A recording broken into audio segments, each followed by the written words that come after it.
हाँ बच्चों, तो लास्ट वाले लेक्चर में हम लोगों ने देखा था कि किसी भी बॉडी के मोशन जो है, जो चेंज होता है, उसको कौन करता है चेंज? फोर्स। और ये फोर्स किसी बॉडी पे लगते कैसे हैं? दो तरीके से, या तो कांटेक्ट से या फील्ड से। फिर अगली बात आई थी कि अगर आपको ये देखना है कि ये फोर्स किसी बॉडी पे काम कैसे कर रहे हैं, तो आपको एक डायग्राम की जरूरत पड़ती है जिसमें सारे फोर्सेस दिखें। अब फोर्सेस देखो दो तरीके के होते हैं। एक फोर्सेस जो सिस्टम के अंदर काम कर रहे हैं, ठीक है, जैसे ये पेन है, अब इस पेन में बहुत सारे पार्टिकल्स एक दूसरे को खींच रहे होंगे, इधर उधर पुश कर रहे होंगे, तो वो फोर्सेस कैसे हैं? इंटरनल फोर्सेस हैं, जो सिस्टम के अंदर काम कर रहे हैं। और कुछ फोर्सेस ऐसे होते हैं जो सराउंडिंग सिस्टम पे लगाती है, उनको एक्सटर्नल फोर्स बोलते हैं। इंटरनल किसी काम के नहीं होते, आपस में कैंसिल हो जाते हैं। जो एक्सटर्नल फोर्स हैं वही एक्चुअली किसी बॉडी के मोशन को अफेक्ट करते हैं, और उनको एक डायग्राम के थ्रू हम दिखाते हैं जिसमें सारे फोर्सेस दिखते थे, उसको बोलते हैं फ्री बॉडी डायग्राम। यहीं तक हम लोगों ने लास्ट क्लास में सीखा था। आज वाले लेक्चर में जल्दी से शुरू करते हैं हम आज वाला लेक्चर। आज वाले लेक्चर में उसके आगे की चीजें हैं, तो अगर हम शॉर्ट में चीजों को समराइज करना चाहें तो हम लोगों ने क्या क्या सीखा है। सबसे पहली चीज सीखी है, सबसे पहले मोशन को अफेक्ट कौन करता है? फोर्स। दूसरी चीज थी ये फोर्स लगता कैसे है, तो दो तरीके से लगता है, बाय फील्ड। किस तरीके से लगता है? यानी कि base to apply a force. Recording start चल रही है बेटा। जो तीसरा जो है, तीसरे में हम ये देखते हैं कि ये फोर्स किसी भी बॉडी पे काम कैसे करता है।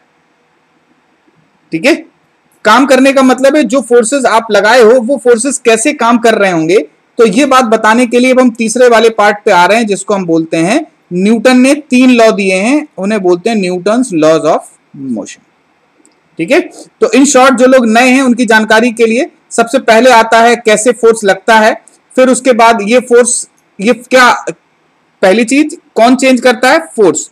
दूसरी चीज किसी बॉडी पे कैसे लगता है? दो तरीके से लगता है। तीसरी चीज पे पहुंच रहे थे कि ये कैसे काम करता है, तो उसके लिए न्यूटन्स लॉज ऑफ मोशन। तो बारी बारी से पढ़ने की कोशिश करते हैं कि ये न्यूटन्स लॉज ऑफ मोशन क्या होते हैं, एक एक करके। तो सबसे पहली हेडिंग डालो, न्यूटन्स फर्स्ट लॉ।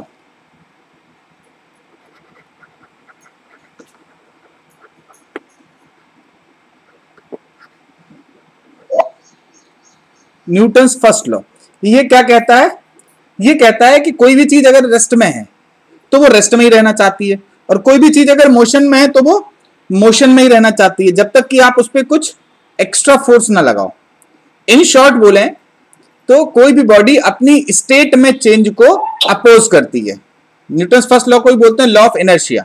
ये बोलते हैं कि अगर बॉडी की स्टेट चेंज करनी है तो आपको फोर्स लगाना पड़ेगा। ठीक है, इन शॉर्ट अगर हम इसको डिफाइन करना चाहें, टू चेंज स्टेट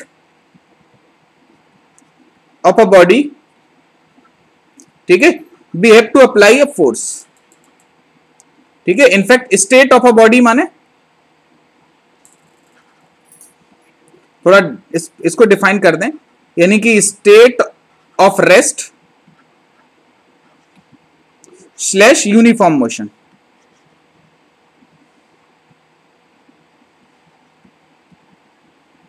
ठीक है, to change state of a body a force is required।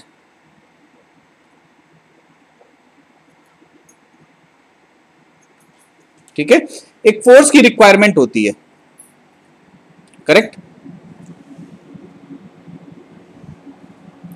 ठीक है, एक a force is required। जो सबसे पहली बात आती है, ठीक है, कि अगर कोई चीज रेस्ट में है तो रेस्ट में रहना चाहती है, मोशन में है तो मोशन में रहना चाहती है, यूनिफॉर्म मोशन में, जब तक कि उस पर कोई एक्सटर्नल फोर्स ना अप्लाई किया जाए। ये होता है न्यूटन्स फर्स्ट लॉ। ठीक है, शॉर्ट में समझाएं, कोई भी बॉडी है, उसकी जो स्टेट है, रेस्ट है तो वो रेस्ट में ही रहना चाहती है, मोशन में है तो वो मोशन में ही रहना चाहती है। अब इसका एग्जाम्पल देखो क्या क्या होता है। ठीक है, कोई बताएगा कोई एग्जाम्पल एक आध?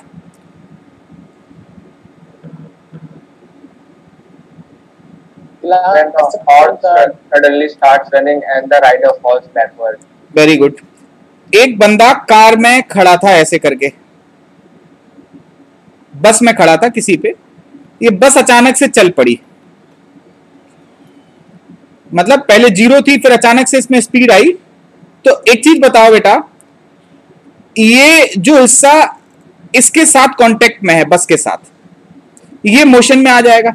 ये वाला हिस्सा रेस्ट पे है तो ये रेस्ट पे ही रहेगा, और ये वाला हिस्सा जो है वो मोशन में आ जाएगा। तो ये नहीं चलेंगे, लेकिन ये वाला पैर आगे चल जाएंगे, और ये अल्टीमेटली ऐसा लगेगा जैसे ये इधर की तरफ गिर गए। आप देखते हो बस में बैठे हो, बस अचानक से चल जाती है तो आप पीछे की तरफ झुक जाते हो। एक्चुअली आप पीछे की तरफ नहीं झुकते हो, आप वहीं रहते हो, बस आगे की तरफ चल देती है। ठीक है, तो नीचे वाला हिस्सा बस के साथ चल पड़ता है और आप पीछे की तरफ झुका हुआ फील करते हो। ठीक है, सेम चीज होती है किसमें, चलती बस से जब आप उतरते हो। ठीक है, चलती बस से आप उतरो, तुरंत नीचे उतर जाओ, तो बस के हिसाब से आप पूरी तरीके से मोशन में थे, ठीक है नहीं थे। फिर आप उतरे, जो पैर थे वो जमीन के साथ जुड़े, तो पैर रेस्ट पे आ गए, लेकिन बॉडी अभी भी मोशन में, और आप आगे की तरफ गिर जाते हो। इसीलिए आप धीरे धीरे करके कंट्रोल करते हो, थोड़ा बस के साथ भागते हो। करेक्ट है। चलो तीसरी चीज है, आम को तोड़ने के लिए आप क्या करते हो, पेड़ को ऐसे ऐसे करके हिलाते हो ना, डाली को ऐसे ऐसे करके करते हो ना। आम जहां के तहां था, जस के तस पड़ा था, आपने डाली को इधर की तरफ किया, आम रेस्ट पे था, एक झटका लगा, फिर आप इधर की तरफ लाए, आम इधर की तरफ मूव करना स्टार्ट किया, इधर की तरफ, दो झटका लगे, आम नीचे आ गया। बात आ रही समझ में। ठीक है, सेम चीज होती है किसमें, गोली चलने में। ठीक है, गोली चलने में कैसे होता है बेटा, कि गोली चलने में नहीं, गोली को जब आप किसी कांच पे मारते हो तो एक बहुत छोटा सा होल करती है, लेकिन वही पत्थर मारते हो तो वो क्या कर देता है, पूरा के पूरा कांच को तोड़ देता है। वजह क्या है कि भैया गोली के साथ जितने पार्टिकल संपर्क में आए, जितने पार्टिकल कांटेक्ट में आए, उनको मोशन मिल गया और वो सीधे बाहर निकल गए। लेकिन जो बाकी का कांच पड़ा था वो कैसा रहा, रेस्ट पे रहा। क्लियर है ये बात, बोलो। ठीक है, बढ़े आगे। जब डस्ट हटाते हैं किससे, हाँ चादर से डस्ट हटाते हैं। तो डस्ट हटाने के लिए आप क्या करते हो, चादर को दो लोग यहाँ पकड़ते हैं, दो लोग वहां पकड़ते हैं, चादर को ऐसे ऐसे करके करते हो। जब आप चादर को ऊपर ले जाते हो तो डस्ट पार्टिकल चादर के साथ मोशन में आते हैं, लेकिन आप चादर को रोक लेते हो झट से, डस्ट पार्टिकल को पता ही नहीं चलता, वो आगे निकल जाते हैं। यही होता है। हाँ, लेकिन इससे डस्ट निकलती है, इससे डर्ट नहीं निकलेगी। जो दाग होंगे वो ऐसे नहीं जाएंगे, दाग के लिए सर्फ एक्सेल चाहिए, समझ रहे। हाँ, टाइट चलेगा। ठीक है, तो अगर आपको दाग हटाने हैं तो आपको टाइट या सर्फ एक्सेल चाहिए, लेकिन अगर डस्ट हटानी है तो ऐसे ऐसे करके आप झाड़ के भी निकाल सकते हो। ये एग्जांपल आ रहा है समझ में कि नहीं आ रहा है। हाँ, ग्लास एंड कार्ड, अंशुल बोल रहा है ग्लास एंड कार्ड, बिल्कुल कर सकते हो। बहुत सारे लोग खेल दिखाते हैं, ग्लास के ऊपर एक कार्ड रख लेते हैं और उसके ऊपर एक सिक्का रख लेते हैं। अगर उस कार्ड को धीरे धीरे करके खिसकाओगे तो सिक्का कार्ड के साथ आ जाएगा, और सिक्के को अचानक से खींच दोगे तो सिक्का उसी ग्लास में गिरता है। देखे हो इस डेमोन्स्ट्रेशन को, सबने देखा होगा। ठीक है, चलो अब आगे बढ़ते हैं। तो ये न्यूटन्स फर्स्ट लॉ समझ में आया, हाँ या ना, बोलो। Yes sir. ठीक है सर। चलो अब हम आते हैं न्यूटन्स थर्ड लॉ पे। सेकेंड लॉ लास्ट में बताएंगे, फर्स्ट लॉ के बाद आते हैं हम किस पे, थर्ड लॉ पे। ये थर्ड लॉ क्या कहता है, थर्ड लॉ न्यूटन का ही है, फॉर एवरी एक्शन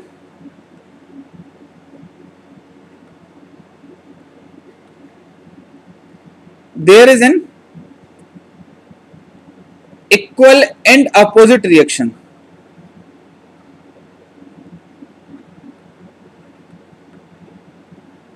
ठीक है, for every action there is an equal and opposite reaction. Correct. ये कोई एक्सप्लेन करेगा सबसे पहली बात कि ये एक्शन और रिएक्शन क्या होते हैं, बोलो। हाँ देखो, इसका ये मतलब है, अभी हम समझाने की कोशिश कर रहे हैं।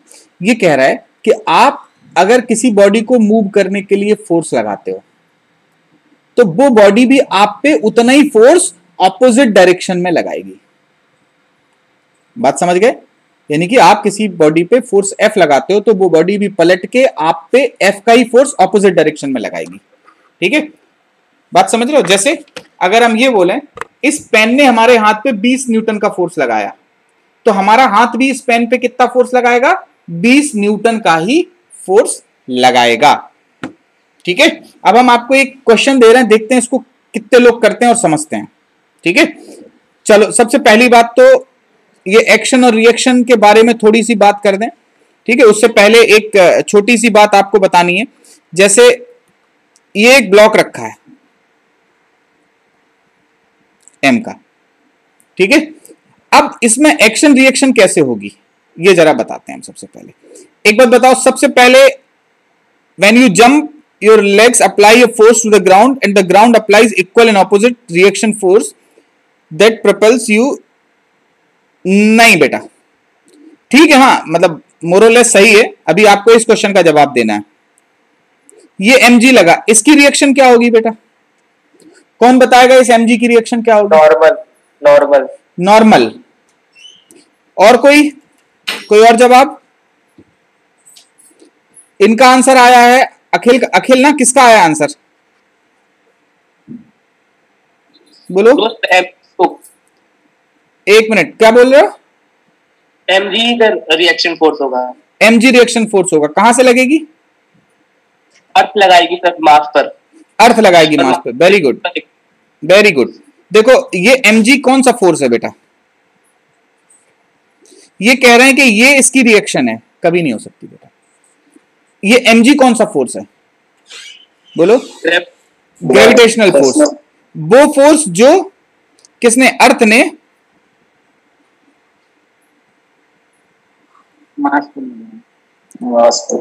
जो अर्थ ने मास पे लगाया, ये फोर्स mg लगाया इसने एस पे, तो ये भी अर्थ पे क्या लगाएगा? mg का फोर्स। इस mg की रिएक्शन ये mg होगी। ये नॉर्मल जो इस पे लगी थी, ठीक है, उसकी रिएक्शन क्या होगी? उसकी रिएक्शन ये बॉडी अर्थ पे लगाएगी। बात समझ रहे हो? क्लियर है? ठीक है। तो अब जो हम कहने की कोशिश कर रहे हैं उस नोट को थोड़ा सा समझना कि जो एक्शन रिएक्शन है,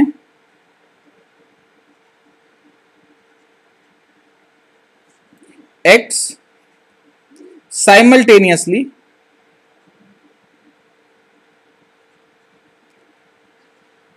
ऑन टू डिफरेंट बॉडीज। ठीक, इस बात को थोड़ा समझना। एक चीज बताओ, अच्छा जैसे हमने एक ब्लॉक को इस धरती पे रखा था, ठीक है, इस धरती पे एक फोर्स लगा और एक ब्लॉक पे फोर्स लगा। कौन पहले लगेगा और इनमें से कौन सा एक्शन है, कौन सा रिएक्शन है? दोनों साथ में लगेंगे। Very good. अभी अभी लिखाया एक्ट साइमल्टेनियसली, दोनों एक साथ लगते हैं और दो डिफरेंट बॉडीज पे लगते हैं। एक चीज का और ख्याल रखो कि दोनों का नेचर जो है वो भी सेम होता है। मतलब ये अगर इलेक्ट्रोमैग्नेटिक है तो दूसरी रिएक्शन भी इलेक्ट्रोमैग्नेटिक ही होगी। बात सहमत हो बात से? बोलो बेटा। ठीक है, चलो बढ़ते हैं आगे। नेक्स्ट है हमारा, अब देखो, चलो अगला देखते हैं। अगला हमें देखना है, इसका एग्जाम्पल बता सकते हो कोई थर्ड लॉ का? कौन बताएगा थर्ड लॉ का एग्जाम्पल? कौन बता रहा है? पहले एक लोग बताओ। चलो कौन? प्रभात, तुम बताना चाहते हो? प्रभात बताएगा। चलो क्या सर? बैट से जब बॉल को मारते हैं सर, इसमें कहां थर्ड लॉ लगता है? सर जब हमने बैट से बॉल को मारा तो सर उसमें भी रिएक्शन दिखाई, तो सर उससे वो टकराई तो सर वो उतनी दूर ही गई सर। कितनी दूरी गई? इसमें काय का एक्शन रिएक्शन कहां एक्शन लग? Recoil of a gun. दूसरा एग्जांपल हो सकता है सर। अबे एक एग्जांपल जो बताए उसी को एक्सप्लेन करो। दूसरे दो हमने पूछा ही नहीं है तुमसे। एक पूछा था, एक जो तुमने बताया है उसको एक्सप्लेन करो कि इसमें कहां एक्शन रिएक्शन लगी। तुमने बल्ले से गेंद को मारा, इसमें कहां एक्शन है और कहां रिएक्शन है? पूछेंगे और बशी बेटा आपका। सर हमने बल्ले को सर जितनी फोर्स से सर बॉल को मारा, सर बॉल उतनी फोर्स से सर बैट से लड़ी और उतनी फोर्स से जहां तक उसकी फोर्स में सर जितना एक्ट हुई सर वो उतनी डिस्टेंस तक गई।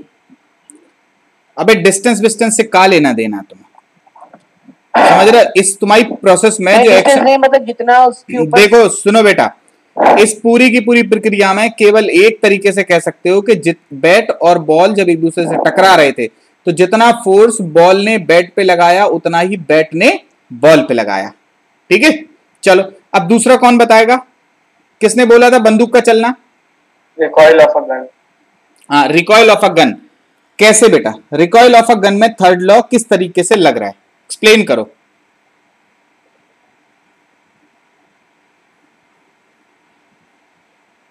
रिकॉइल ऑफ अ गन में थर्ड लॉ किस तरीके से अप्लाई हो रहा है, ये बात बताओ।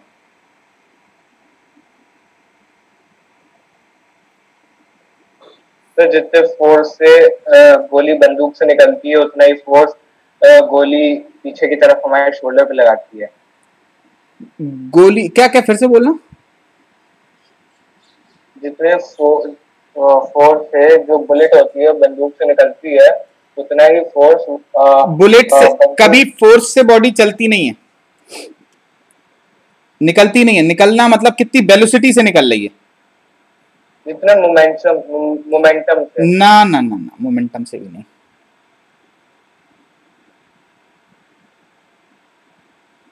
और कोई बताएगा इसमें थर्ड लॉ कहां लग रहा है? गोली के बंदूक के रिकॉइल में, ठीक है, रिकॉइल ऑफ अ गन में थर्ड लॉ किस तरीके से एक्ट कर रहा है, ये हमें कौन बताएगा? एक मिनट, एक एक करके आयुष बोलो। हाँ, कैसे लग रहा है सर? जितना फोर्स गन गोली पर लगाती है उतना ही फोर्स गोली ने गन पे लगाया। ठीक है, वेरी गुड, इतना ही है बस थर्ड लॉ। बात समझ रहे हो? जैसे एक बुलेट थी, ठीक है, कार्ट्रिज थी, कार्ट्रिज के अंदर थोड़ा गन पाउडर भरा था, आगे एक बुलेट लगी थी। आपने किसी भी तरीके से किसी भी मैकेनिज्म से आपने उसको उसमें ब्लास्ट कराया, उस ब्लास्ट की वजह से जितना फोर्स गन ने बुलेट पे लगाया उतना ही फोर्स बुलेट ने गन पे लगाया। बुलेट पे लगा इधर फोर्स, वो आगे चली गई। गन पे इधर की फोर्स लगा, वो इधर की तरफ चली जाएगी। करेक्ट है बात? क्लियर है कि नहीं? Very good. Yes sir. चलो, समझ में आया? हाँ, क्या बोल रहे थे Urvashi? Jumping on a ground, explain करो कैसे जंपिंग ऑन अ ग्राउंड में थर्ड लॉ लग रहा है। बस ये लास्ट होगा। सर जब हम ग्राउंड के कांटेक्ट में रहते हैं तो हम जब कूदते हैं तो हम पहले वहां पे ग्राउंड पे फोर्स लगाते हैं। सर उसी के अपोजिट में ग्राउंड भी हम पे फोर्स लगाती है। इसी का रीजन है कि हम एयर में प्रोपेल करते हैं थोड़ी देर पे। हाँ, जरूरी नहीं है कि हम हवा में उठें, हम जंप कर पाए। हम चलते हैं तब भी हम जमीन पे फोर्स लगाते हैं और जमीन उतना ही फोर्स हम पे भी लगाती है। हाँ, लेकिन ठीक है, कोई दिक्कत नहीं है। ठीक है, अच्छा है, सही एग्जाम्पल है। ठीक है, चलो आगे बढ़ते हैं। नेक्स्ट, आगे नेक्स्ट चीज देखें। ये समझ में आया थर्ड लॉ? किसी को भी थर्ड लॉ को लेकर मन में कोई कंफ्यूजन, डाउट, दिक्कत, परेशानी, समस्या?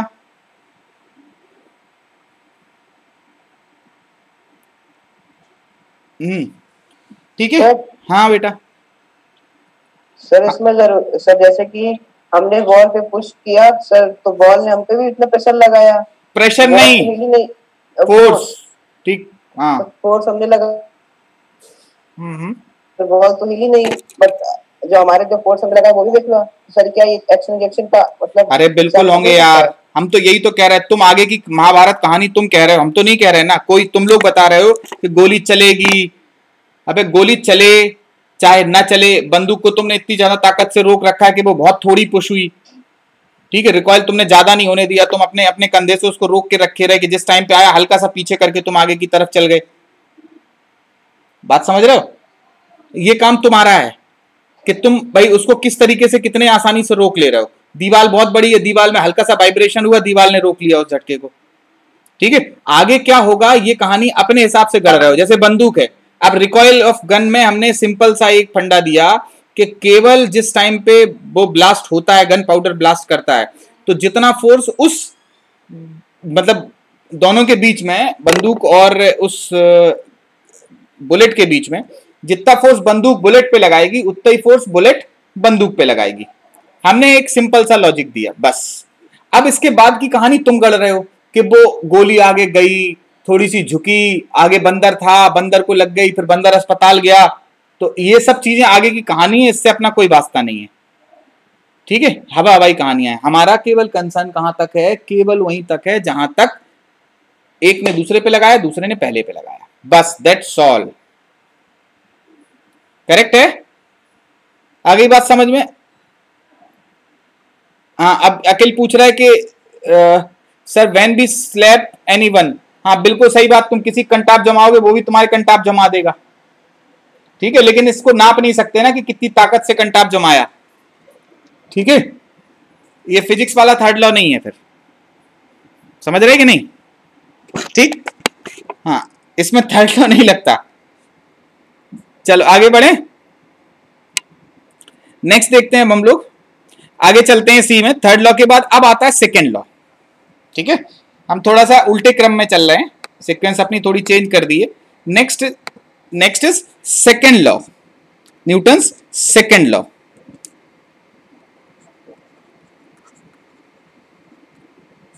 सेकेंड लॉ क्या कहता है? ठीक है, net force acting on a body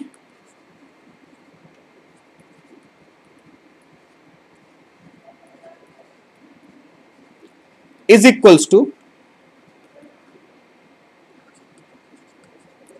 rate of change of momentum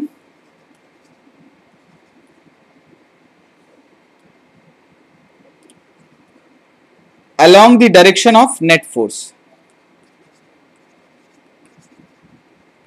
बड़ा पेचीदा सा सवाल है, यहां पे एक टर्म इस्तेमाल हो रही which is called as momentum. Momentum को पी वेक्टर से दिखाते हैं, और ये होता क्या है, किसी भी m मास की बॉडी की अगर वेलोसिटी v वेक्टर है तो जो momentum is defined as m into v vector. Correct, बोलो, ठीक है। अब आगे बढ़ते हैं, चलो next is force is rate of change of momentum, m into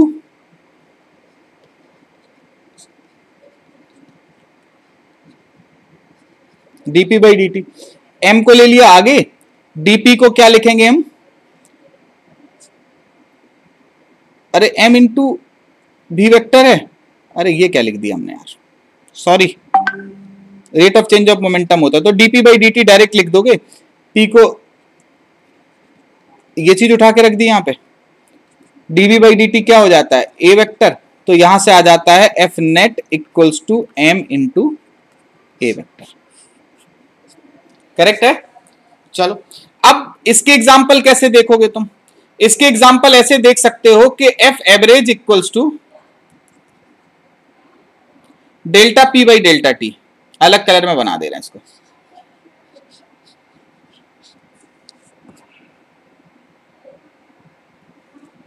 ठीक है, यहां पे बना दे रहे हैं,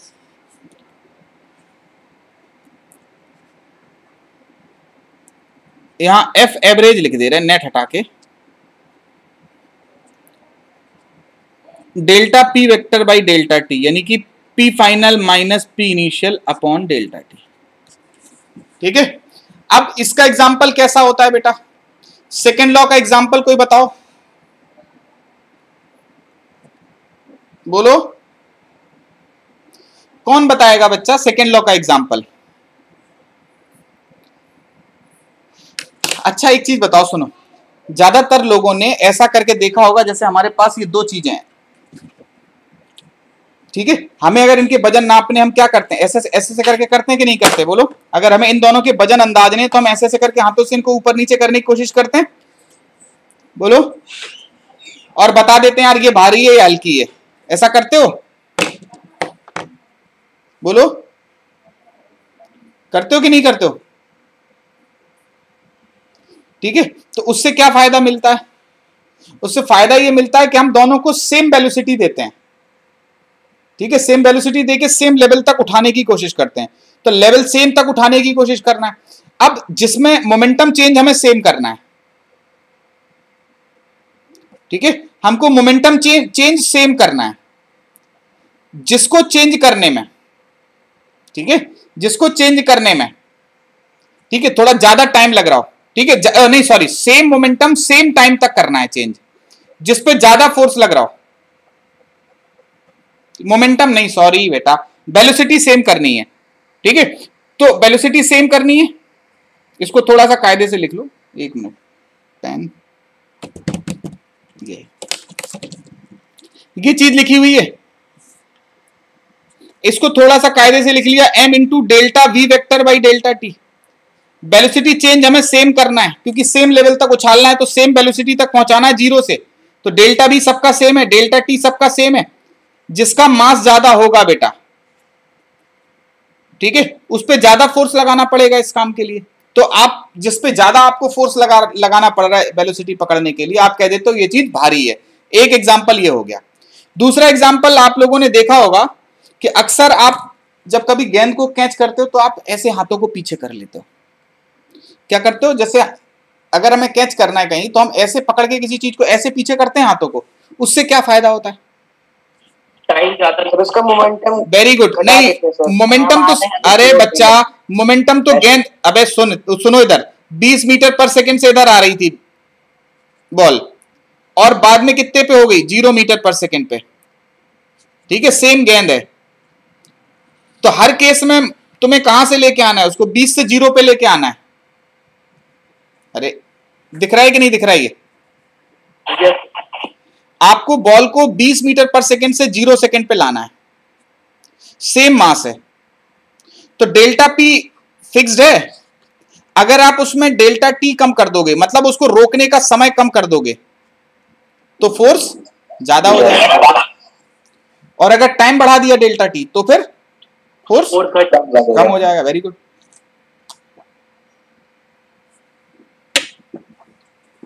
तो ऐसे करते हो आप हाथों को ताकि आपको टाइम ज्यादा मिल जाए। बात समझ रहे हो कि नहीं? ठीक है, तो first law, second law, third law तीनों ही समझ में आया आपको? हाँ या ना? बोलो।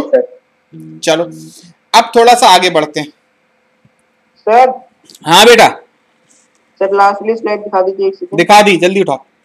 सर वो जो सर्किल आपने जो बनाया उसके जस्ट ऊपर क्या लिखा है? जब एन इनवर्स में कुछ लिखा है? इनवर्स में कहीं कुछ नहीं लिखा। ये चीज, अरे किस जगह की बात कर रहे हो? दिख नहीं रहा है। इस जगह की बात कर रहे हो? ये सर वीडियो पॉज हो रहा था। ये सब जहां पे उसकी जस्ट बगल में ऊपर जो लिखा है ब्लू कलर, ये हाँ हाँ, ये क्या लिखा है? अरे M A vector. M A vector, ठीक है सर।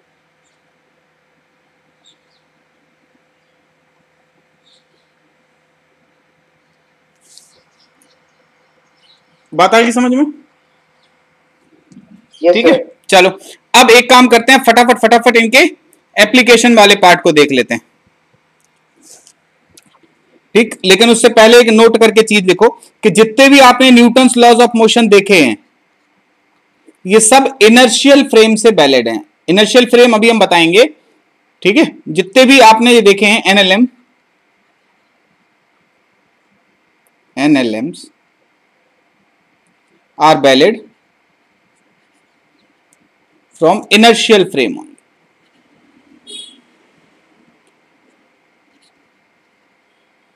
सर दूसरे कलर से दिखिए। ये कलर ठीक नहीं है, रुको। ठीक है सर। चलो अब ठीक, कोई दिक्कत परेशानी नहीं अब भाई साहब। चलो ये ठीक है कलर। इनर्शियल फ्रेम अभी हम बहुत ज्यादा इस पे बातचीत नहीं कर रहे हैं। ये लिखा हुआ है जो हमने इनर्शियल फ्रेम लिखा हुआ है, ये इनर्शियल फ्रेम ऐसे होते हैं जो कि या तो रेस्ट पे हों या किसी कांस्टेंट वेलोसिटी से चल रहे हैं। बाद में हम इस पे चर्चा करेंगे। Frames moving with constant velocity slash और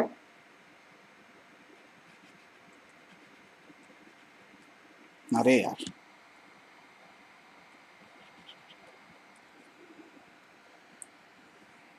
ठीक है, और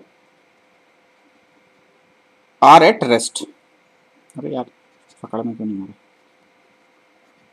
ठीक है, तो या तो कांस्टेंट वेलोसिटी से मूव करें या फिर कहां पे हो? रेस्ट पे हो। ठीक है,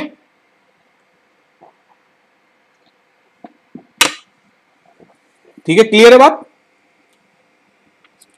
चलो अब बढ़ते हैं इनके एप्लीकेशन पे।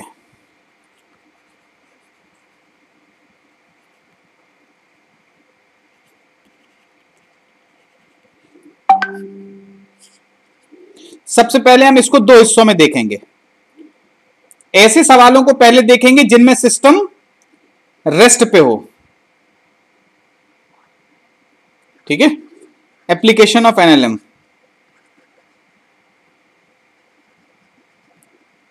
When system is at rest. दूसरा देखेंगे व्हेन सिस्टम इज एक्सेलरेटिंग।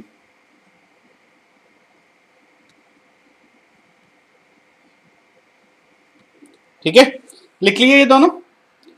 दो हिस्सों में देखेंगे हम एनएलएम को। पहला केस होगा तब जब सिस्टम किस पे हो, रेस्ट पे। दूसरे वाले सवाल ऐसे देखेंगे जब सिस्टम एक्सेलरेट कर रहा हो। ठीक है, तो फटाफट आते हैं पहले पे, when system is at rest.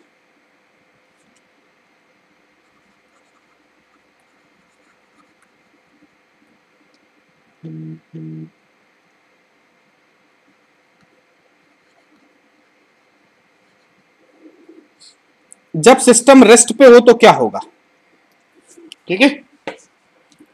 तो देखो, आपको हम एक सीक्वेंस बता रहे हैं जिस सीक्वेंस के साथ आपको सारे सवालों को करना है, ठीक है।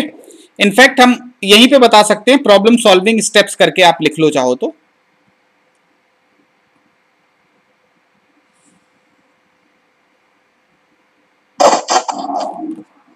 ठीक है, लिखो फटाफट प्रॉब्लम सॉल्विंग स्टेप्स।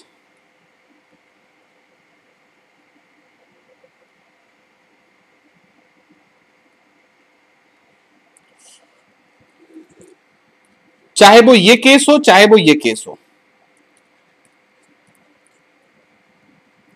सबसे पहला आपको एक फॉर्मूला टाइप का बता रहे हैं जिसका नाम है टेक्फी फॉर्मूला, ठीक है। टी माना सबसे पहले आपको क्या करना है, टेंशन ड्रॉ करना है।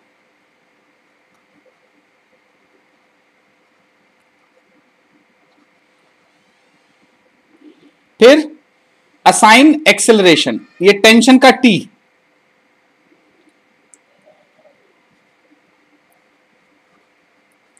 असाइन एक्सेलरेशंस। फिर नेक्स्ट क्या करना है, डेवलप अ कंस्ट्रेंट। कंस्ट्रेंट का मतलब होता है एक्सेलरेशन के बीच में रिलेशन, ठीक है। ये आप केवल अभी लिख लो, हम बाकी बाद में डिस्कस करेंगे। नेक्स्ट होता है ड्रॉ एफवीडी। लास्ट में होता है अप्लाई इक्वेशन। इक्वेशन में भी दो तरीके की चीजें हैं। रेस्ट पे है तो एफ नेट इक्वल्स टू 0,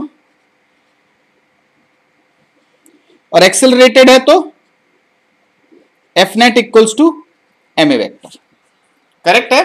ये प्रॉब्लम सॉल्विंग स्टेप्स होते हैं। कोई भी प्रॉब्लम देखोगे एनएलएम का, अगर आप देखो, इनफैक्ट अभी तक हम अगर एक पूरी की पूरी एनालिसिस करें जल्दी से, उसका एक क्विक ओवरव्यू बेटा, बस हाँ बस एक मिनट रुकना बेटा जरा। हम देखो फटाफट, आप जल्दी से जो भी चीजें बताई हैं 1 मिनट में बस सारी चीजें क्लियर हो जाएंगी बेटा। चलो फटाफट देखो, हम बात कर रहे थे सबसे पहले सिस्टम रेस्ट पे है तो प्रॉब्लम को कैसे सॉल्व करना है, रेस्ट में हो चाहे मोशन में हो। जल्दी से देखो सारी बातें। हमने सबसे पहले कहा था कि अगर किसी भी बॉडी पे कुछ भी चेंज हो रहा है, कौन होगा उसके लिए रिस्पॉन्सिबल, फोर्स। आपको क्या करना पड़ेगा, फोर्स कैसे काम करता है, इसके लिए 3 लॉ हैं। फर्स्ट लॉ ने बोला, क्या बोला, अगर स्टेट बदलनी है तो क्या लगाओ, फोर्स। करेक्ट। थर्ड लॉ ने क्या बोला, अबे आप लगाओगे तो वो बॉडी भी आप पे उतना ही फोर्स लगाएगी। फिर आया सेकेंड लॉ। सेकेंड लॉ ने क्या बोला, बोलो, कि जो भी आप फोर्स लगाओगे एफ नेट वो हो जाएगा m इंटू ए वेक्टर। इसको बॉक्स में बंद करना है, स्टार विस्टार लगा लेना। करेक्ट है। तीसरे लॉ ने बोला F net equals to m into A vector. Correct है। इतने से काम बन जाएगा। कितने सर आप, हाँ बोलो बेटा, क्या बोल रहे हो? कुछ नहीं। अबे बोलोगे, कुछ तो बोले थे, बोलो बोलो। क्लियर हो गया। क्लियर हो गया, चलो ठीक। अब जो हम कह रहे हैं उसको समझो। अगर कोई बॉडी रेस्ट पे है तो इस पे कैसे कैसे सवालों को सॉल्व करना है। देखो तरीका अपने पास वही था। कैसे हैं, स्टेप्स क्या हैं, आप इस फॉर्मूले को याद रख सकते हो, आपका काम बन जाएगा। सबसे पहले क्या करना है, आपको क्या देना पड़ेगा, टेंशन। क्लियर नहीं आ रहा। वीडियो क्लियर नहीं आ रहा है? आ रहा है, आ रहा है। आ रहा है। चलो सेकंड में क्या देखना है हमको? एक्सेलरेशन लिखना है। ये चल ही नहीं रहा है, कोई चीज चल नहीं रही, बताओ तो उसका एक्सेलरेशन क्या होगा बेटा? 0। ठीक है, ये एक चीज कट गई। कंस्ट्रेंट का मतलब अभी हम समझा दे रहे हैं क्या होता है। कंस्ट्रेंट का मतलब होता है रिलेशन अमंग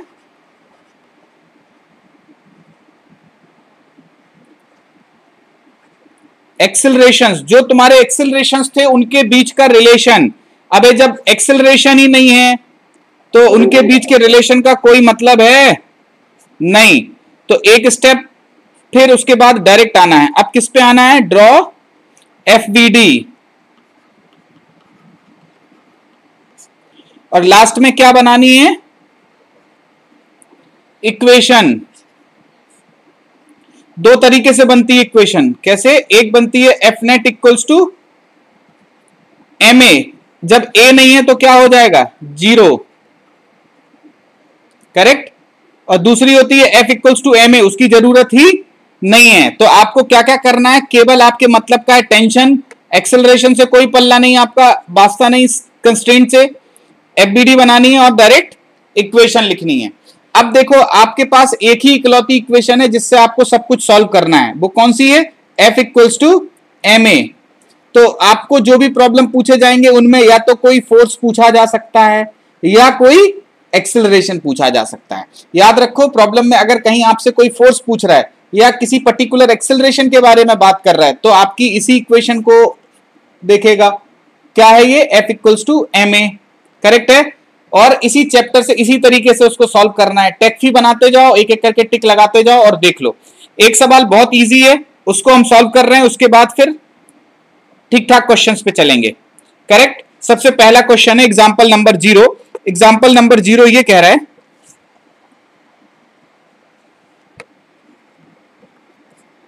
एग्जांपल 0 कह रहा है सबसे पहला, find tension in the string.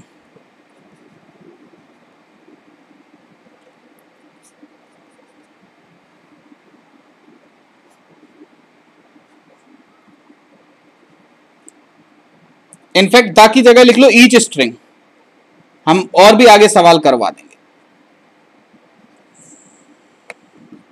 देखो बच्चों, इस सवाल में हमसे किसी फोर्स का जिक्र किया जा रहा है, यानी कि हमको किसकी मदद लेनी है? एनएलएम की। एनएलएम की मदद लोगे, झट से आपको क्या बनाना पड़ेगा? टेक्फी वाला चीज। टेंशन लिखनी है। सबसे पहले टेंशन असाइन कर दो बेटा। टेंशन कैसे असाइन करेंगे? इधर हो जाएगी टेंशन टी, इधर हो जाएगी टेंशन टी। करेक्ट है। तो पहला स्टेप हो गया। एक्सेलरेशन लिखना नहीं है, कंस्ट्रेंट का कोई मतलब नहीं है। अब बनाना है एफबीडी। तो एम की एफबीडी कैसे बनेगी बेटा? एम को अलग उठा लो। सबसे पहले एक फील्ड फोर्स mg नीचे लगेगा, ऊपर की तरफ क्या लगेगा? Tension T. तो आपकी एफबीडी बनके तैयार हो गई। अब अगला टारगेट क्या है? इक्वेशन लिखना। एक बात बताओ, अगर ये चीज रेस्ट पे है बेटा तो जितना इसको ऊपर से खींचा जा रहा होगा उतना ही नीचे से खींचा जा रहा होगा कि नहीं? अबे एफ नेट 0 है कि नहीं है? बोलो। तो जितना ऊपर लगेगा उतना ही नीचे लगेगा। सही है या गलत? ठीक है, सही। सही है। समझ में आई बात? ऊपर की तरफ बेटा कितना लग रहा है बताओ? टी का टेंशन। और नीचे कितना लग रहा है? mg। हो गई, बल्ले बल्ले, आ गया आंसर। समझ गए? बोलो। ठीक है, चलो अब देखते हैं सेकंड। अब सेकंड वाला देखें।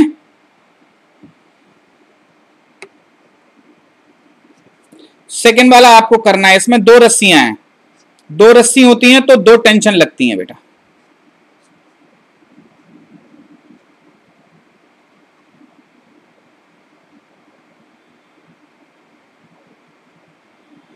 बोलो इन दोनों रस्सियों में कितनी कितनी टेंशन होगी?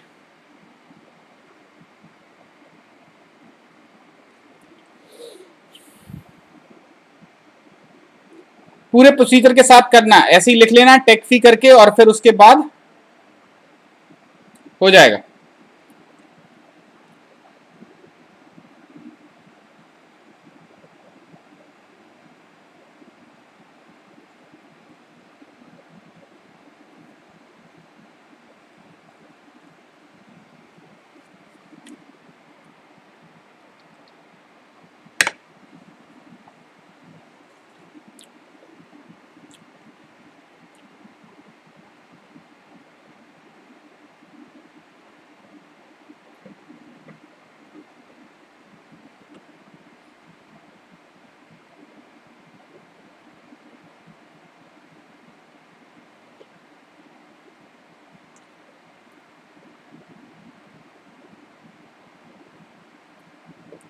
हो गया?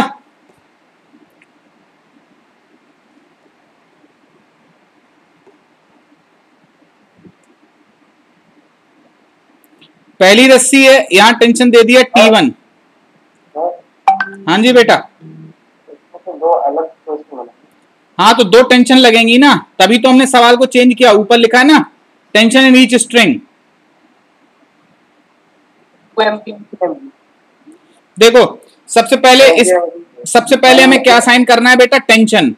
एक रस्सी में एक टेंशन, दूसरी रस्सी में दूसरी टेंशन, इसको T2 बोल दिया। एक्सेलरेशन का कोई मतलब नहीं है, कंस्ट्रेन का कोई फायदा नहीं। FBD 2m की बनाए पहले।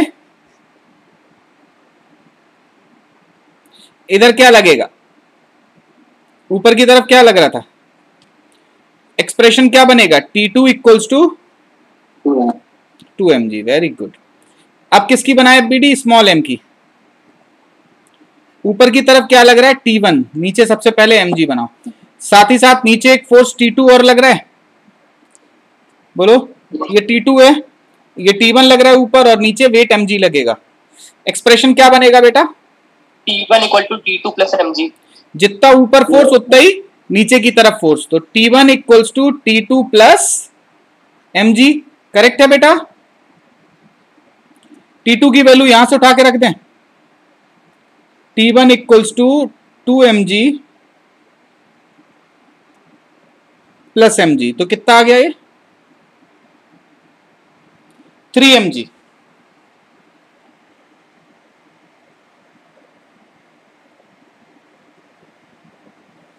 करेक्ट है? अरे बोलो। Yes sir. ठीक। कितने लोगों का आ गया था ये? हाथ उठा दो। अभय? No sir. क्यों नहीं आया? सर गलत हो गया। चलो कोई बात नहीं। अखिल तुम्हारा भी हाथ नहीं खड़ा हुआ। अर्पित? सर हाथ में दर्द है। कोई बात नहीं। कीर्ति बेटा? कृति? सर नेटवर्क प्रॉब्लम में कुछ समझ में ही नहीं आ रहा। अरे तो देखो बेटा, जैसा लगे अभी हम डाल देंगे, तुरंत डाल देंगे यूट्यूब पे। तुम लोग देखते हो, समझ में आता है उससे? फिर मतलब ऑफलाइन वाले में समझ में आ जाता है यस सर। यूट्यूब पे। चलो ठीक है, लेकिन जाओ नहीं, अभी देखते रहो, पढ़ते रहो। चलो आगे बढ़ते हैं, नेक्स्ट देखते हैं बेटा। अगला सवाल है थर्ड वाला, या एग्जाम्पल नेक्स्ट करके बोल दे रहे।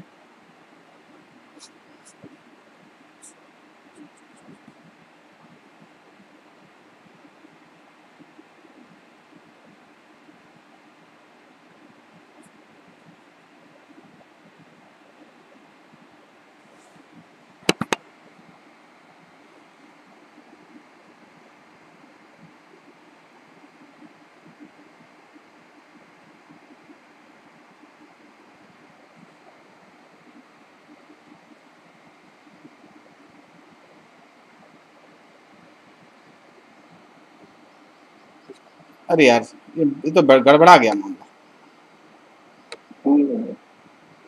नहीं ठीक, चलो ठीक, कोई बात नहीं। तुम लोग कह रहे हो ठीक, तो हम भी मान ले रहे हैं ठीक। चलो बताओ। अभी नहीं, अच्छा पूरा बना ही नहीं है अभी सवाल। चलो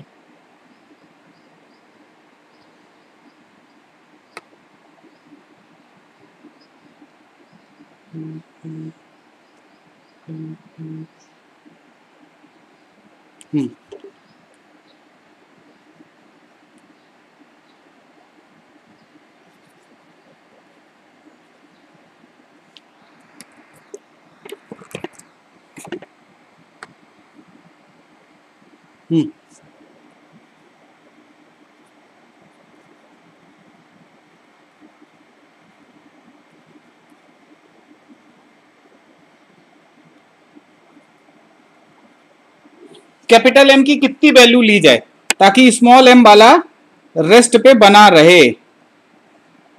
बोलो। ठीक है, सारा के सारा सिस्टम आपको प्रॉब्लम ही बता रहा है कि पूरा सिस्टम किस पे है, रेस्ट पे। तरीका क्या बच्चा है, सबसे पहले क्या लिखेंगे हम, टेक फी कोने में, और पहला स्टेप क्या ड्रॉ करना है हमें, टेंशन। करें ड्रॉ, चलो एक रस्सी एक टेंशन।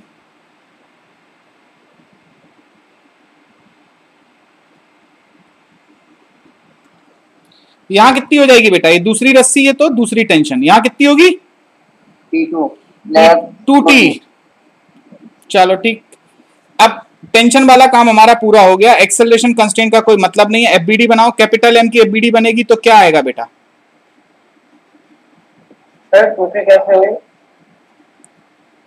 कौन पूछ रहा है बेटा, किसने पूछा है, अबे नाम तो बता दो,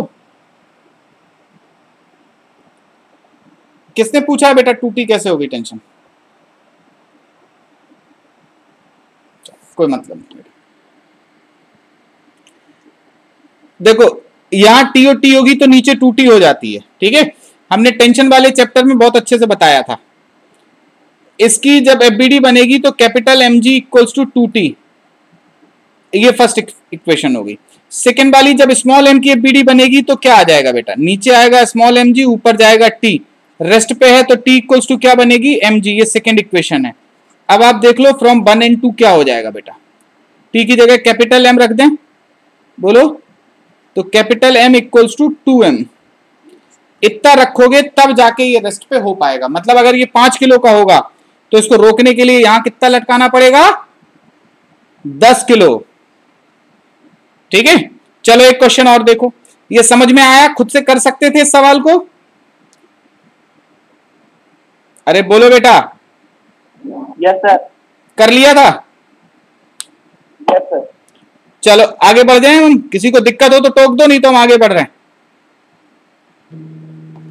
चलो नेक्स्ट देखो, नेक्स्ट देखो, अगला है बेटा,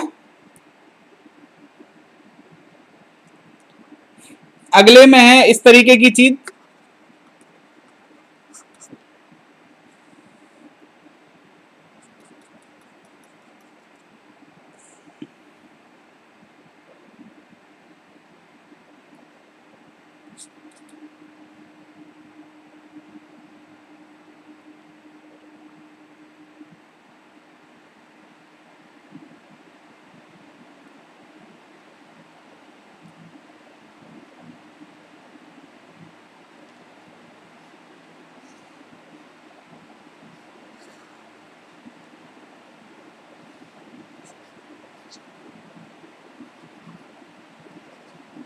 क्वेश्चन इज सेम,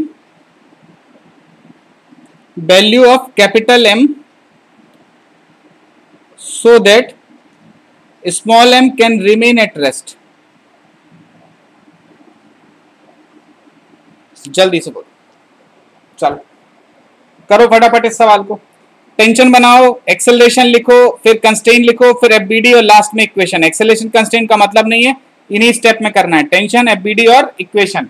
चलो जल्दी करो,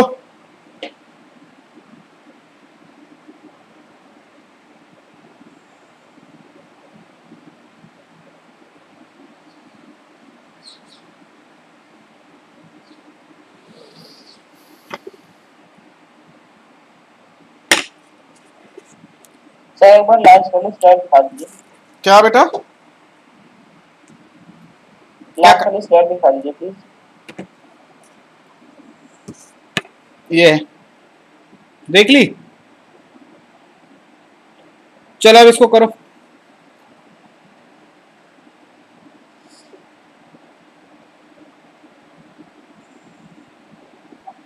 क्या कह रहे हो, capital M is equal to 3 times small M. ठीक, देखते हैं बेटा, एक बार चेक करो बेटा, capital M is equal to half of small M. आप भी चेक करो एक बार,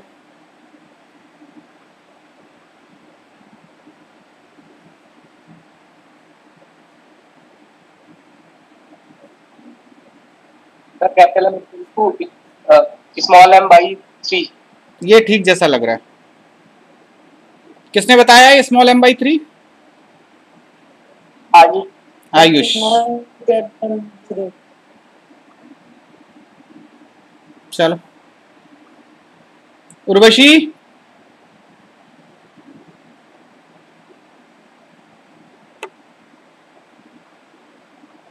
यस सर। कितना आ रहा है? सर अभी सॉल्व करें। करो। अरे पूछा क्या गया था बालक, ये कैपिटल M है, ये स्मॉल m है। Anshul,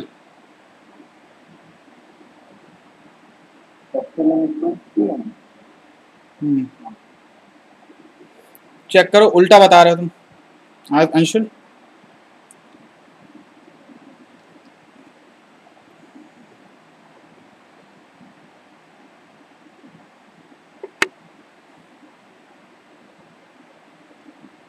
sir capital M equal to 1/3 small m।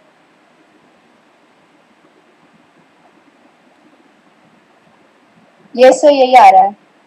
चलो देखते हैं।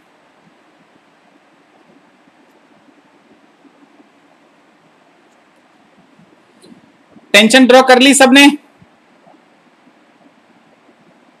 Yes sir. चलो वेरी गुड। अब क्या देखना है हमें? एफबीडी बनानी है। पहले स्मॉल m की बनाए।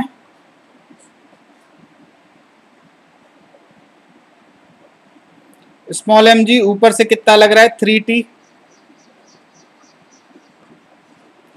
फिर इस कैपिटल M की बनाए।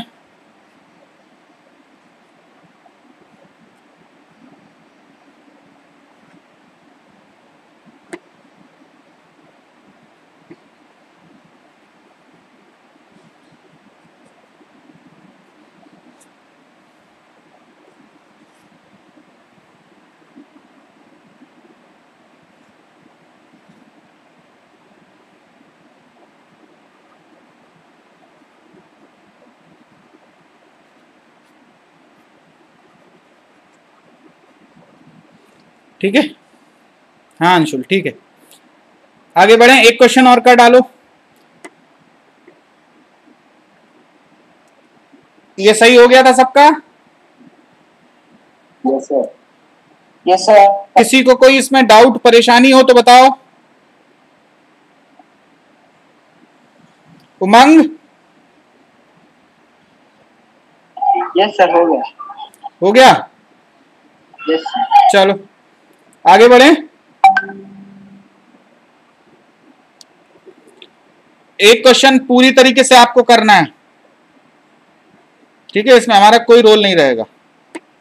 सर एक बार लास्ट वाली स्लाइड दिखा दीजिए।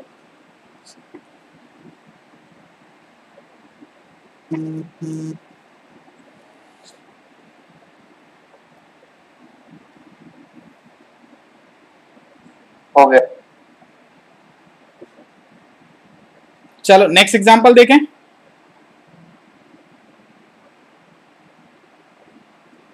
देखो अगला जो है वो इस तरीके का है।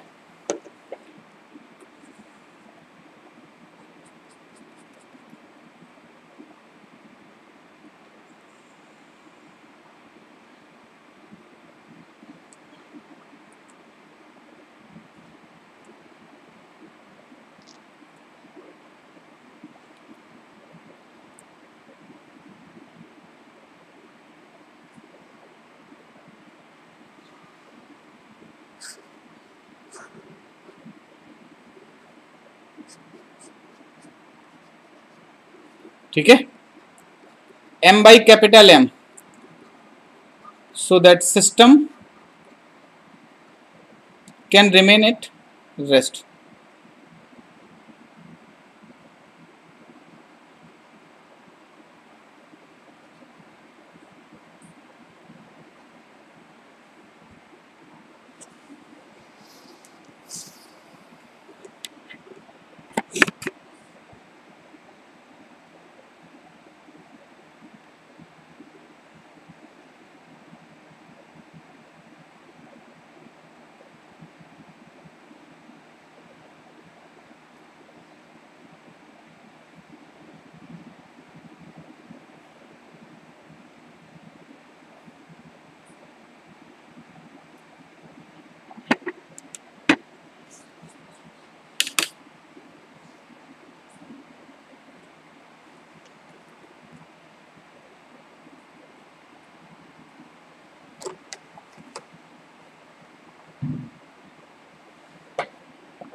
चुकी थी। हाँ बेटा देखो सुनो, इस सवाल को चलो सॉल्व करते हैं, काफी टाइम हो गया। कितना आ रहा है बेटा मनीषा? 1:3, कीर्ति 1:3, अंशुल 3:1। अबे 1:3 और 3:1 में अंतर है। चलो ये टेक्फी लिखा सबसे पहले, यहाँ टी टी यहाँ टी यहाँ 2t, यहाँ से यहाँ तक 2t।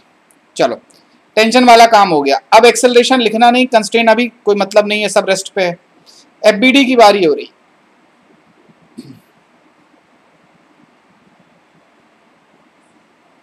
यहां हमारे हिसाब से ये आएगा कैपिटल एम जी, ऊपर आएगा T, T equals to capital M G. जब स्मॉल एम की बनाई एफबीडी, स्मॉल एम की एफबीडी में क्या होगा बेटा?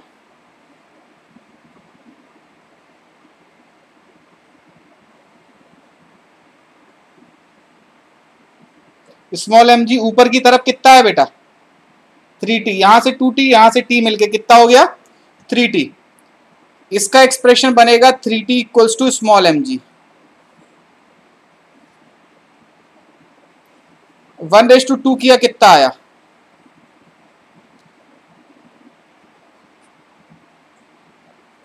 हमसे पूछा क्या जा रहा था? Small M raise to capital M.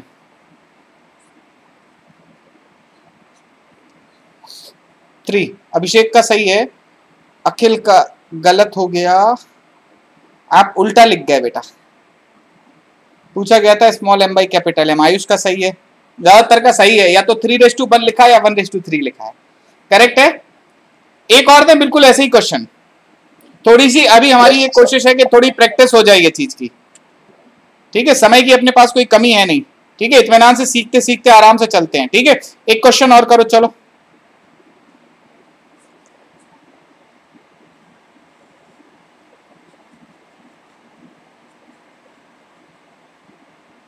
ठीक है, क्वेश्चन इस तरीके का है।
M rest के small m।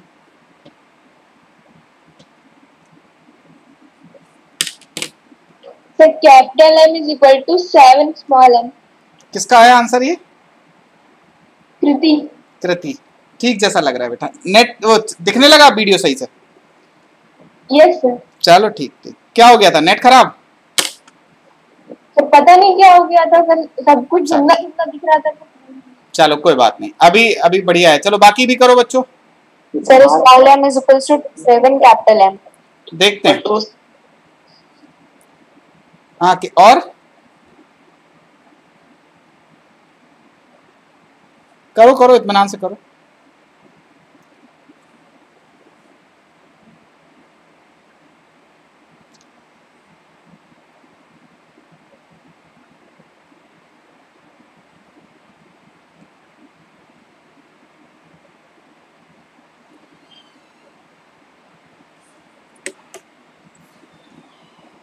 इन दोनों में कैपिटल एम होता है। हाँ इन दोनों में कैपिटल एम होता है। ये है यार कैपिटल एम जैसा लग रहा है।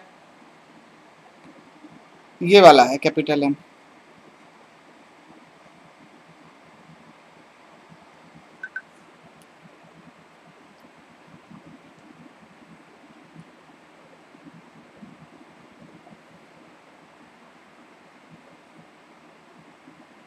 सर वैल्यू वाले करवाएं क्वेश्चंस, थोड़ा और मजा आए। चलो ठीक है बेटा, देखते हैं। चलो देखा जाए बेटा, मोस्टली सभी के आंसर सही सही आ गए हैं, सबने भेज दिए अपने अपने आंसर। चलो देखो इधर टी,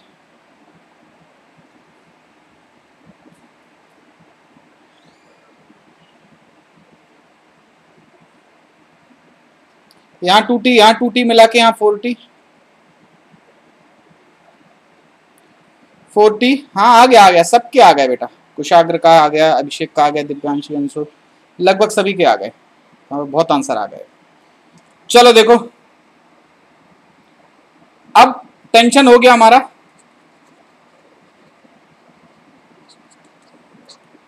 एफबीडी बनाओ पहले स्मॉल एम की,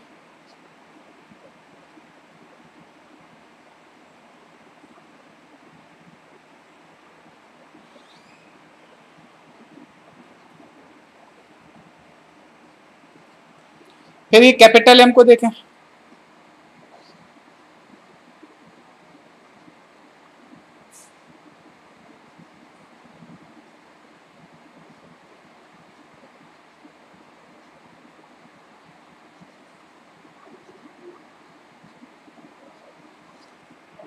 ये सेकंड हो गया, दोनों को डिवाइड कर दें।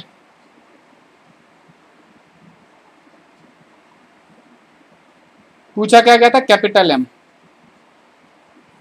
7M, सही है, ऑलमोस्ट सबके सही है। ये कह रहा है वैल्यू वाला एक क्वेश्चन करवा दो, वैल्यू माने 1 किलो 2 किलो ऐसा लिख दें। चलो वैल्यू वाला एक क्वेश्चन चलो करा दे रहे। अभी हम देखो रिजॉल्व करना नहीं सिखा रहे, एक वेक्टर को 2 परपेंडिकुलर डायरेक्शन में रिजॉल्व करा के वाले अभी नहीं देख रहे। अभी एकदम सिंपल क्वेश्चन, दिमाग से सवाल होने लगे, थोड़ा थोड़ा कॉन्फिडेंस आए। ठीक है, बिल्कुल इजी चल रहा है आज। ठीक है, हमें जल्दी नहीं है, आराम से चलते हैं। ठीक है, चलो नेक्स्ट एग्जांपल है, चलो इसको करो। अच्छा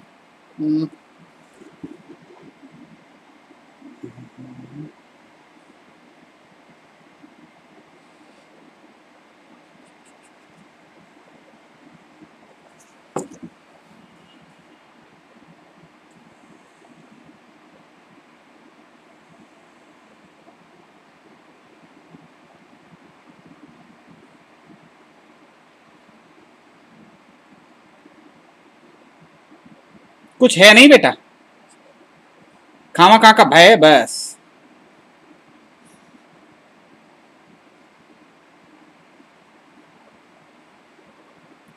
इससे फिर हम एक बात भी बताएंगे आपको, थोड़ा आपको सुनने समझने में ज्यादा अच्छी लगेगी वो बात। बहुत इत्मीनान से चलते हैं, आज कोई हड़बड़ी नहीं है।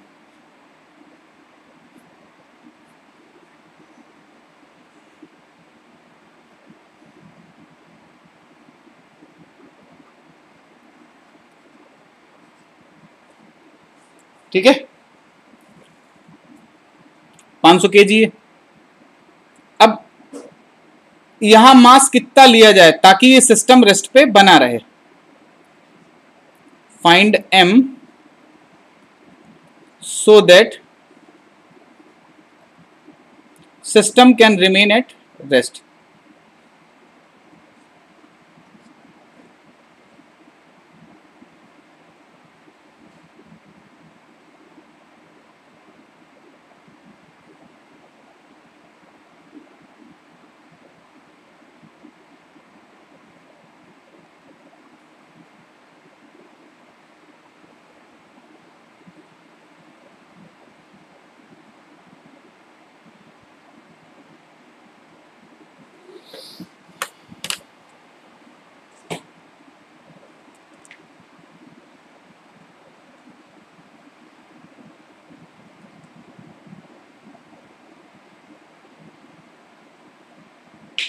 जी की वैल्यू 10 ले लो। अरे जी की वैल्यू जी ही ले लो, कट जाता है वो। Sir 62.5 kg। कितना आया? 62.5 kg। बस 62 किलो से 500 किलो उठा लेंगे? ये तो कमाल की चीज हो गई। Yes sir 62.5 kg। तो कमाल कुछ अजीब अच्छा नहीं लग रहा है ऐसा कि 62 किलो से हमने जो है 500 किलो की चीज उठा ली? हाँ सर यही आ रहा है। ये सही है। सर वो 5 पुली के सपोर्ट से चढ़ा है ना। वो 5 पुली के सपोर्ट से चढ़ा। Very good. तो देखो इन पुली का एडवांटेज होता है बेटा, जब भारी भरकम वजन उठाना होता है तो इस तरीके से मल्टी पुली सिस्टम लगता है। ठीक है, आया समझ में? चलो देखो, अच्छा अब इसको आगे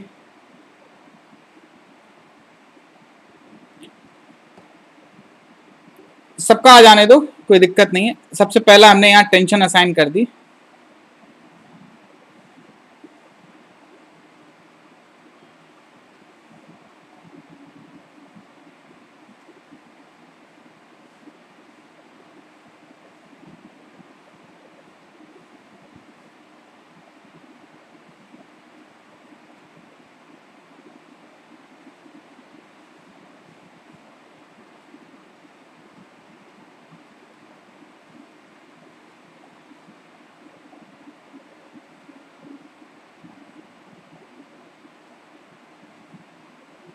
टूटी 2 2 4 2 6 2 8। जब इसकी एफबीडी बनाओगे 500 केजी वाले की, नीचे की तरफ क्या आ जाएगा? 500 जी, ऊपर की तरफ आएगा 8 टी।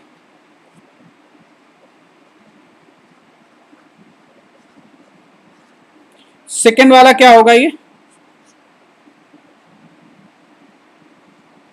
इधर स्मॉल जी, इधर पे T. T equals to 1 divided by 2 किया, कितना आया यहां से? 8 equals to 500 G divided by M ji.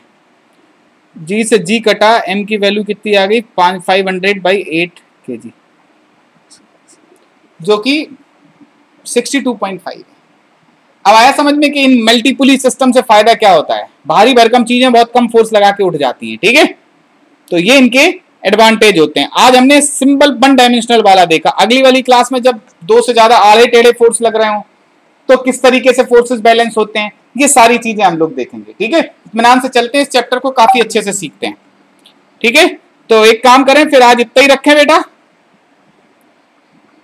Yes sir. ठीक है, यस सर। चलो बेटा, थैंक यू।